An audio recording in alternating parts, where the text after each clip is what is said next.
A farmer went out to sow his seed. As he was scattering the seed, some fell along the path.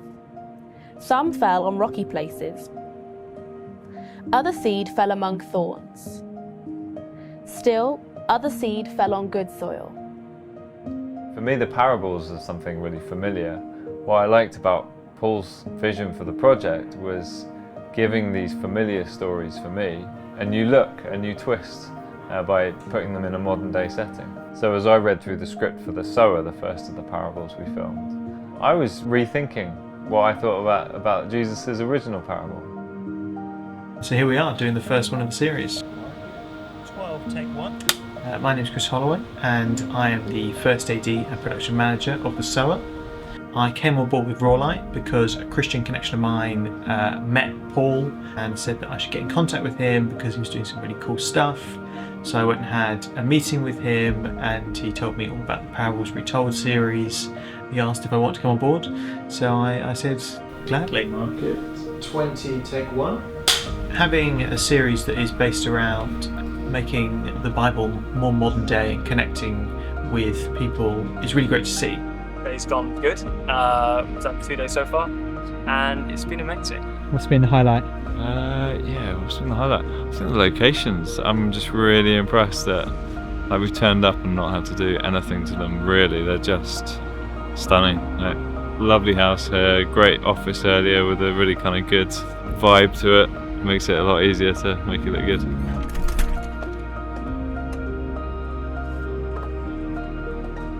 Well, my name is Grace. I play the character Chantel in this film.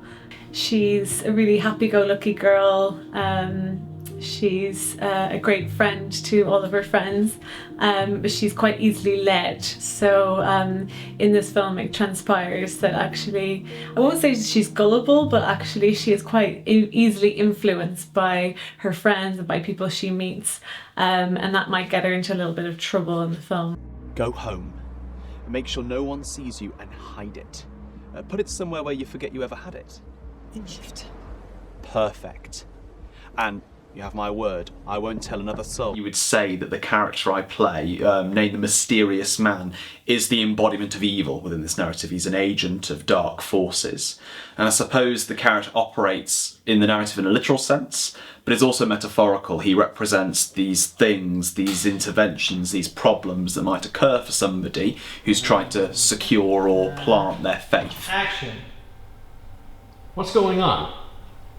I said, what's going on? I see what you mean about his charm. It was one of the scripts that when we did the first read-through, it really jumped out at me, particularly the arc of the character I'm playing, the Mysterious Man, and the way that he maliciously tries to block that signal, but can't, because the signal is stronger than the intervention. It's about the individual making sure that they're really open to it. And now you want to play the part, right? Yeah. I'm all over it. Cast me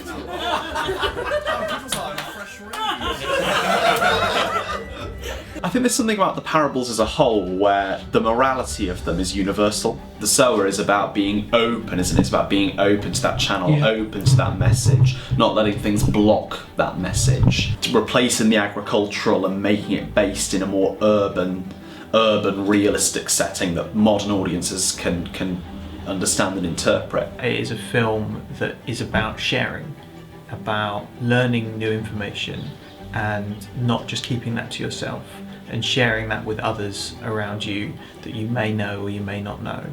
And so it's just kind of about, and I think this is what is really on Paul and Faith's heart, is making the gospel and making Jesus accessible. When he first started talking about the vision and the dream behind Roarlight, that's kind of what captured me, because it's the why behind Roarlight that gets me, because I'm not an actor. I don't know any of the techie stuff that's going on, and that's why my job is driving, because it's what I can do. And if I need to run to the shop to get something, I run to the shop to get something. Anything that makes the name of Jesus famous in a contemporary way is very cool, and it's that as the backbone of Roarlight, communicating the gospel. That is what I'm about.